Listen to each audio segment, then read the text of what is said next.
ఈరోజు శనివారం, శుభ శనివారం, మూడవ రోజుకు వచ్చేసింది అమ్మవారు.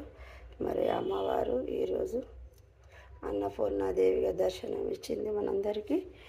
మరి అమ్మ దీవెనలు ప్రతి ఒక్కరిపై ఉండాలి. దేవి నవరాత్రుల్లో అమ్మవారి దీవెనలు ప్రతి ఒక్కరిపై ఉండాలని కోరుకుంటూ,